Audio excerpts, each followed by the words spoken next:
Neighbours comes in at second place in April 2022.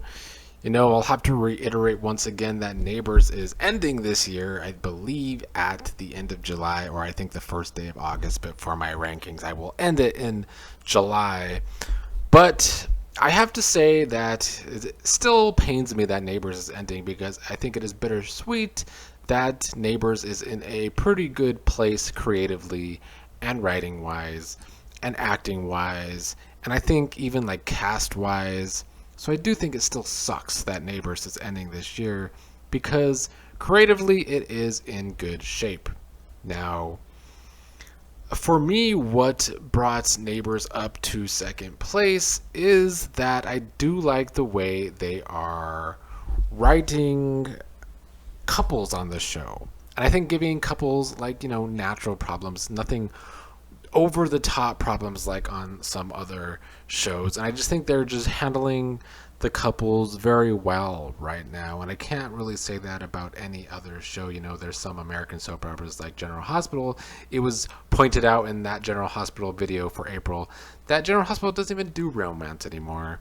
And it's even not that Neighbours is just doing a great job with romance, but I like how the chemistry between the couples, the writing for the couples, it's all working. We'll start with the Ned, Amy, Harlow triangle. Harlow and Ned kissed during the whole outdoors fiasco where Aaron was attacked by Freya's ex, and we'll get to that side of the story in a second. But now we have this kind of triangle with Ned, Amy, and Harlow, because, Ned and Amy have this history that kind of started as a throuple back during the fall that was very entertaining. But now Ned is kind of between these two women, and Ned has reasons to have his issues with Amy because, Amy kind of dumped both him and Levi because of Zara, when Zara was having all of her issues, but also he has problems because he doesn't really know for certain if Amy would have actually picked him over Levi in the end. So I think that is in the back of his head. And him and Harlow did have this connection. Harlow's been jealous that Ned's been getting close to Amy again. And Harlow eventually has a talk with Amy about some of the stuff that happened between her and Ned, but didn't tell her the whole story, and Ned's not telling Amy the whole story. So there is still a potential blow up between that couple.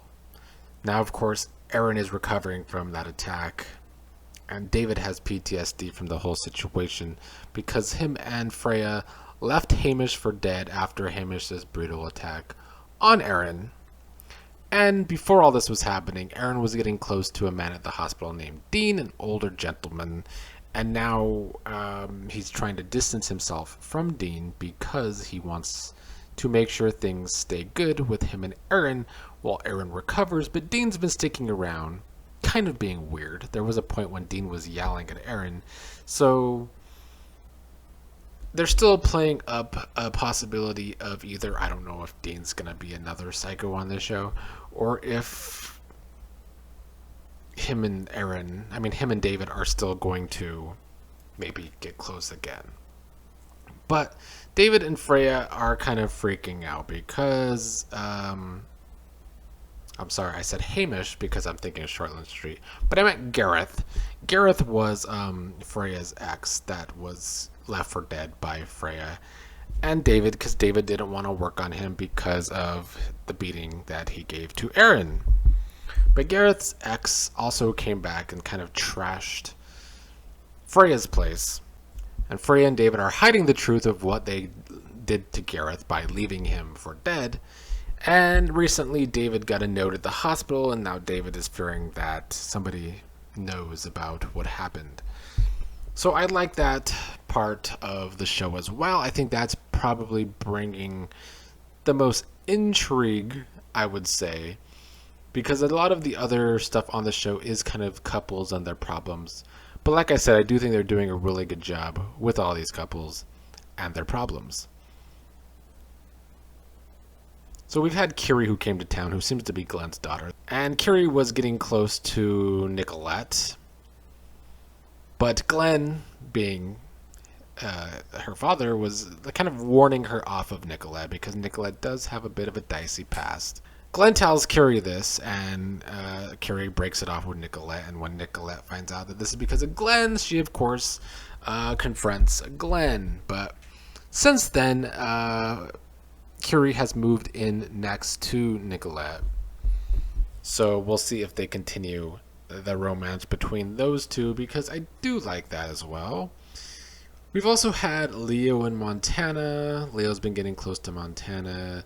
Montana being the person that Therese and others are trying to basically buy their fashion and have this fashion show. And so Paul met with Montana to kind of put in a good word for Therese, because Paul can never get over Therese, apparently.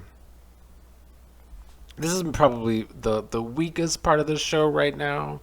But another strong part of the show is Kyle and Roxy and their issues as a couple, because they were trying to have a baby, but there was an accident where Kyle's sperm was destroyed at a clinic. And so it seemed like they weren't going to be able to have a child, and this caused a lot of problems for both of them. They weren't listening to each other. Roxy wanted to move. Kyle didn't. But in the end, it turned out that Roxy was already pregnant. They had just taken the pregnancy test too early. So they've been able to work that out. And now they will be having a baby together and probably leaving the show as we wind down these last months of Neighbours. But yeah, overall, the writing is good. They have some good couples on this show right now as they head for the final, basically 3 months of Neighbours ever. I think the writing will likely give us a good ending for Neighbours because, like I've been saying, it's creatively strong right now. We've got some good couples. I've heard of some returns. Classic 80 couples will be returning. Well, at least one of them. I know Kylie Minogue is coming back. So that's to be interesting and popular. Now, is Neighbours going to be number 1 by the time it has its finale in my rankings? That I don't know, because number 1, Coronation Street, is going to be very hard to beat unless Coronation Street has a boring month like it did in January.